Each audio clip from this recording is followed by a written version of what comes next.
आजची जी केस आहे ती दोन वेगवेगळ्या व्याधी एकाच रुग्णामध्ये किंवा दोन वेगवेगळे डिसीज जे इंटरकनेक्टेड आहेत असे एकाच रुग्णामध्ये होते, त्याची ती केस आहे. 25 वर्षीय महिला रुग्ण सोरियासिस हा व्याधी घेऊन किंवा सोरियासिसची कंप्लेंट घेऊन आपल्याकडे दाखवायला आली होती आणि सोबतच लग्नाला 6 वर्ष होऊन गेलेत आणि इन्फर्टिलिटी किंवा अपत्यप्राप्ती होत नाही. सोरियासिस करता मागच्या 10 वर्षात अनेक ठिकाणी ॲलोपॅथिक ट्रीटमेंट घेतली होती. त्यानंतर त्या ट्रीटमेंटने काहीसा फरक पडायचा, परंतु औषध संपल्यानंतर पुन्हा त्रास सुरू व्हायचा.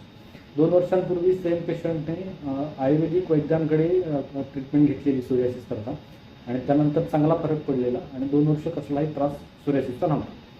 परंतु आपल्याकडे येण्याच्या अगोदर 2 महिने पेशंटने इन्फर्टिलिटी करता ट्रीटमेंट सुरू केली, ॲलोपॅथिक ट्रीटमेंट, आणि त्यामध्ये हार्मोनल इंजेक्शन्स किंवा टॅबलेट्स वगैरे सुरू केल्या गेल्या आणि त्यानंतर पुन्हा सोरियासिसचा जोर वाढला आणि 2 महिन्यात ते सोरियासिस पूर्ण बॉडीवरती पसरली.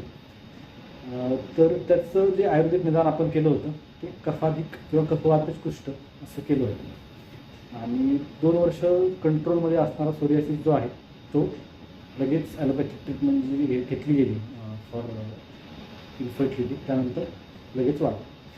तर आपल्याकडे आल्यानंतर 1-2 महिन्यात पहिल्याच महिन्यात पेशंटला बऱ्यापैकी लक्षणं कमी झाली, ती खाज पूर्ण कमी झालेली, नवीन लिजन्स येत नव्हते आणि जुने लिजन्स देखील जे काही थिकनेस होता, उपसेद आहे, तो हळूहळू कमी व्हायला लागला. 7 ते 8 महिन्यात पूर्ण पेशंटचा जो कुष्ठ आहे किंवा सोरियासिस बऱ्यापैकी कमी झाला. मग त्यानंतर पेशंटने पुन्हा हा विषय सुरू केला की मला 6 वर्षांपासून लग्न झालं आणि अपत्य होत नाही.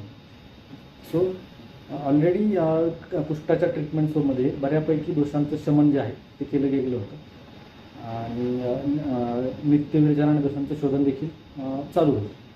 परंतु आता फक्त पिरियड जो आहे तो डिले होता, खूप 4 महिन्यांनी, 5 महिन्यांनी, 6 महिन्यांनी पिरियड पेशंटला येत होता. तर याच्यामध्ये कफाचं शमन ऑलरेडी झालेलं असल्यामुळे फक्त आता वाताची जी गती आहे ती दुरुस्त करणं एवढंच काम शिल्लक राहिलेलं होतं आणि थोड्याफार औषधाचा बदल केल्यानंतर पेशंटला इन्स्टंट 1 महिन्याभरात पिरियड आला आणि त्याच पिरियडला चान्स घ्यायला सांगितला आणि पेशंटला कन्सेप्शन झालं किंवा गर्भ राहील. त्या पेशंटच्या वडिलांचा 2 दिवसांपूर्वी फोन आलेला की आमच्या मुलीला बाळ झालं किंवा त्यांना नातू झाला.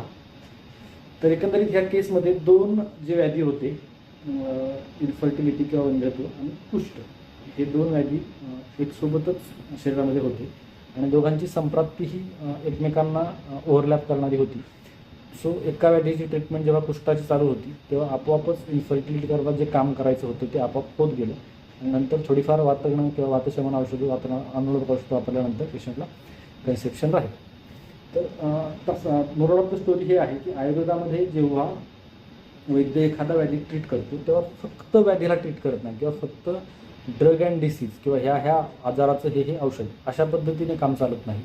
तर शरीरामध्ये नेमका काय बिघाड झाला आहे आणि तो संपूर्ण शरीरात झालेला बिघाड कशा पद्धतीने दुरुस्त करता येईल, परत सगळ्या दोषांची अवस्था कशी समान स्थितीत आणता येईल, या पद्धतीने वैद्य काम करत असतो. आणि म्हणूनच आयुर्वेदिक वैद्याकडे जेव्हा तुम्ही एखादा आजार घेऊन जाता तेव्हा त्याच्यासोबतच अनेक जे काही लहान मोठ्या कंप्लेंट्स असतात त्या आपोआप बऱ्या व्हायला. असे खूप पेशंट सांगतात की मी ह्या आजाराकरता आलो होतो आणि मला अमुक दुसरी एक कंप्लेंट होती ती आपोआपच बरी झाली.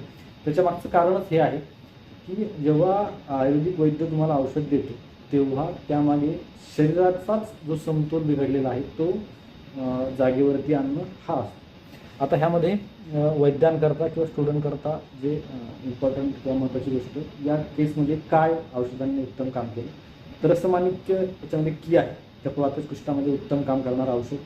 त्यानंतर एक अंडर एस्टिमेटेड ड्रग जे कुष्ठामध्ये फारसं वापरलं जात नाही, दशमूळ.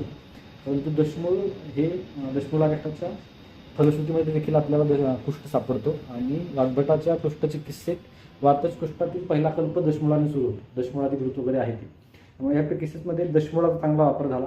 त्याचबरोबर एलादी गण जो वाग्भटाचा आहे त्याचाही चांगला वापर केला गेला आणि ब्राह्मी घृत आणि कल्याणक घृत या 2 कल्पांचा देखील वापर केला. उन्मादातलं ब्राह्मी घृत जे आहे ते कुष्ठावरती देखील काम करतं आणि ते वंध्यत्वावरती देखील चांगल्या पद्धतीने काम करतं, तर त्याचा चांगला उपयोग झाला. त्याच्याबरोबर मणिभद्रलेह याचा देखील चांगला उपयोग झाला. बाकी खदिरारिष्ट, अभयारिष्ट हे ऑब्वियस आहेत, त्यांचाही उपयोग केला गेला आणि अशा पद्धतीने ही केस सॉल्व्ह झाली.